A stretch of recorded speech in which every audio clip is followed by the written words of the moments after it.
sponsored by Forten.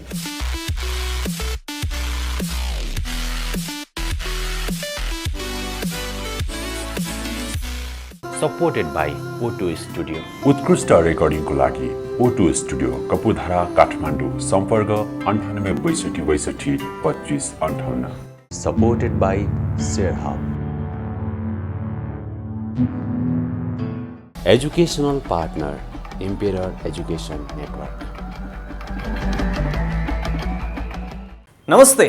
Close out पछिल्लो समय close आउटमा परेर धेरै रकम फाइन तिर्नु परेका गुनासाहरू आइरहेका छन्. धेरैजना लगानीकर्ता साथीहरूले हामीलाई पनि त्यो गुनासाहरू व्यक्त गरिरहनुहुन्छ. आज हामी खासमा क्लोज आउट के हो, क्लोज आउटमा किन परिन्छ र क्लोज आउटमा नपर्न के कुरामा विशेष गरी ध्यान दिनुपर्छ भन्ने विषयमा कुराकानी गर्दैछौँ. छोटो कुराकानी हुनेछ, एकदमै स्पेसिफिक कुराकानी हुनेछ. Broker number 44 dynamic money manager securities private लिमिटेडका निर्देशक नारायण प्रसाद तिमल सिन्हासँग हामीले यसबारेमा केही जिज्ञासाहरू राखेका छौँ. खासमा क्लोज आउट के हो त?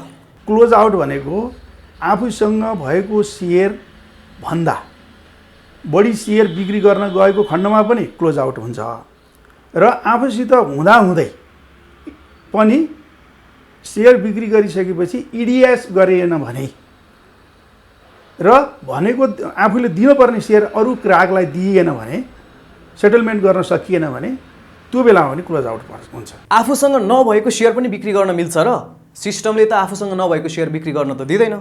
कसरी त्यस्तो हुन्छ? कहिलेकाहीँ के हुन्छ भने टिएमएस आफूसित भएको सेयर भन्दा टिएमएसमा चाहिँ सेयर नकाटिएर बढी मात्रामा बसिरहेको हुन्छ. उहाँ चाहिँ सेटलमेन्ट गर्न छोडेर सेटलमेन्ट नगरेको अवस्थामा त्यो सेयर त्यहाँ बसिराख्दाखेरिमा मेरो सेयर पनि अझै रहेछ भनेर ग्राहकले झुक्किएर अथवा उसले चाहिँ आफूसित भएको यकिन नगरिकन उसले सेयर बिक्री गर्यो भने त्यो बेलामा चाहिँ ऊ चाहिँ क्लोज आउटमा पर्छ. र त्यसरी क्लोज आउटमा परिसकेपछि उसले 20% चाहिँ उसले फाइन तिर्नुपर्छ. त्यो फाइन चाहिँ खरिदकर्ता ग्राहकले चाहिँ प्राप्त गर्न सक्छ.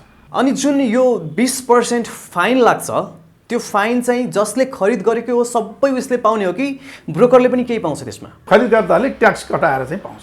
क्लोज आउटबाट बच्न चाहिँ के गर्नुपर्छ त? सबभन्दा पहिला आफूसित भएको सेयर कति हो यकिन गर्ने र टिएमएस ब्यालेन्समा चाहिँ देखिराख्यो भने नबेच्ने, बिक्री नगर्ने. त्यो गर्यो भने क्लोज आउट कम हुन्छ, क्लोज आउट पर्दैन. अर्को अटोमेटिकली कारोबार गर्ने बित्तिकै नियमन निकायले अटोमेटिकली इडिआइएस गर्ने सिस्टम गरिदियो भने क्लोज आउट पर्दैन. भनेपछि बेचेपछि इडिआइएस गर्ने झन्झटबाट लगानीकर्ताहरूलाई मुक्त गर्नुपर्छ भन्न खोज्नु भएको हो? मुक्त गर्नु पर्यो. त्यो नियमन निकायले यो कुरा चाहिँ सुविधा चाहिँ दिनु पर्यो जसले गर्दा इडिआइएस के अरे चाहिँ क्लोज आउट भन्ने कुरा रहँदैन. कतिपय लगानीकर्ताहरूमा चाहिँ के कन्फ्युजन रहेको छ भनेदेखि बेचेर सेटलमेन्ट गर्न नसकेपछि मात्रै पर्ने हो खासमा क्लोज आउट त, तर आफूले सेयर किनेको T+2 मा त पेमेन्ट गर्नुपर्ने हुन्छ, भुक्तानी गर्नुपर्ने हुन्छ ब्रोकरलाई. यदि सेयर किनेको 2 दिनभित्रमा भुक्तानी गर्न नसकेमा, क्यास पे गर्न नसकेमा 20% क्लोज आउट भनेर जरिवाना लाग्ने हो? के हो खासमा? त्यो होइन. पैसा त्यो ग्राहकले खरिद गर्छ, खरिद गरिसकेपछि उसले चाहिँ 2 दिनभित्रमा चाहिँ पैसा चाहिँ ब्रोकर कम्पनीलाई बुझाउनु पर्छ. तर त्यो बुझाएन भने ऊ क्लोज आउटमा पर्दैन. त्यो क्लोज आउट पर्ने भनेको सेयर नभएको सेयर बिक्री गर्यो अथवा सेयर भइराखेको सेयर पनि उसले बिक्री गरेर दिएन भने मात्रै क्लोज आउट पर्ने हो. पैसा दिएन भने चाहिँ क्लोज आउटमा पर्दैन. त्यो चाहिँ भनेको ब्रोकर कम्पनीले उसलाई चाहिँ 3 दिनको त समय दिइसकेको हुन्छ.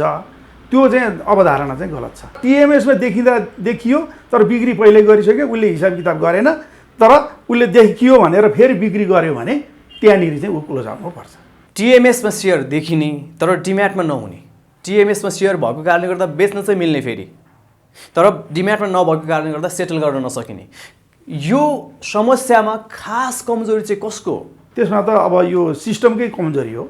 नियमन निकायले नै यो कुराहरू चाहिँ बुझ्नु पर्यो र यो नियमन निकायले चाहिँ अटोमेटिकली इडिआइएस गरिदियो या आज कारोबार गर्यो भने बेलुका नै इडिआइएस गर्ने सिस्टम गरेर भोलिपल्ट चाहिँ उसले चाहिँ सेयर बिक्री गर्ने बेलासम्म, कारोबार खोल्ने बेलासम्म उसको टिएमएसबाट हटाइसक्नु पर्यो. त्यो भयो भने ऊ इडिआइएस क्लोज आउटमा पर्दैन. होइन टिएमएसमै चाहिँ देखिराख्यो भनेदेखि चाहिँ उसले झुक्किएर बिक्री गर्न सक्छ। बिक्री गरेपछि उसले सेयर दिन सक्दैन, किनभने उहाँ त उसको सेयर त हुँदैन, यहाँ मात्रै टिएमएसमा देखिने हो। त्यसले गर्दा उसले चाहिँ बिक्री गर्न सक्दैन अनि उसले दिन पनि नसकेपछि ऊ क्लोज आउटमा पर्छ। के तपाईँहरूको ब्रोकरमा पनि यस्तो समस्याहरू आएका छन्? त्यो छ, त्यो भइराखेको छ। त्यस्तो समस्याको सहजीकरण चाहिँ कसरी गर्नुहुन्छ? त्यो बेलामा चाहिँ अब त्यो त हामीले सहजीकरण त त्यही 20% उसले चाहिँ तिर्नै पर्यो। त्यो 20% तिरेपछि खरिदकर्ता ग्राहकको खातामा जान्छ, त्यो अटोमेटिकली सिडिएस थ्रु चाहिँ जान्छ। भनेपछि त्यसको अरू कुनै उपाय छैन? छैन, हामीले केही गर्न सक्ने अवस्था छैन। साथीहरू, आशा छ यो छोटो क्लिपले यहाँहरूलाई क्लोज आउट, यसको कारणहरू र यसबाट कसरी बच्न सकिन्छ, कसरी क्लोज आउट बापतको फाइन तिर्नबाट बच्ने भन्ने बारेमा जानकारी प्राप्त भयो होला। अर्थ संसारलाई सब्सक्राइब गर्नुहोला। हामी अर्थ संसार मार्फत यस्तै ज्ञानवर्धक भिडियोहरू लिएर आइरहन्छौँ। कृपया सब्सक्राइब गर्नुहोला च्यानललाई, भिडियोलाई एउटा लाइक गर्नुहोला। यदि यो भिडियो जानकारीमूलक लाग्यो भने आफ्नो फेसबुक वालमा सेयर गरेर हामीलाई सहयोग गरिदिन सक्नुहुन्छ। नमस्कार।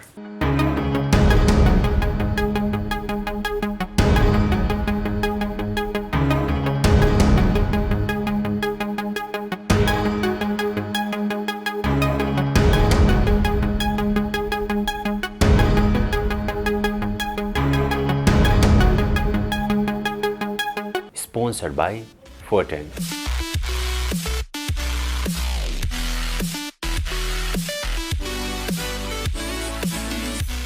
Supported by O2 Studio. उत्कृष्ट रेकर्डिङको लागि O2 स्टुडियो कपुधारा काठमाडौँ। सम्पर्क 98 62 25 58।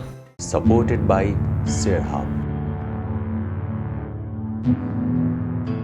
Educational partner, Embedding Education Network.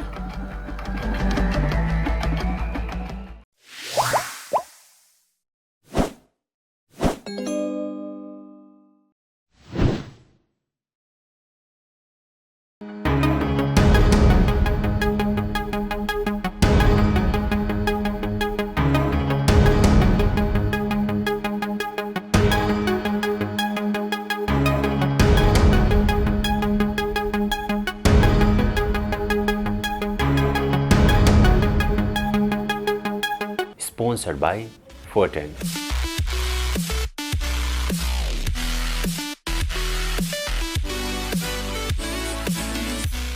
Supported by O2 Studio. उत्कृष्ट रेकर्डिङको लागि O2 स्टुडियो कपुधारा काठमाडौँ। सम्पर्क 98 62 25 58।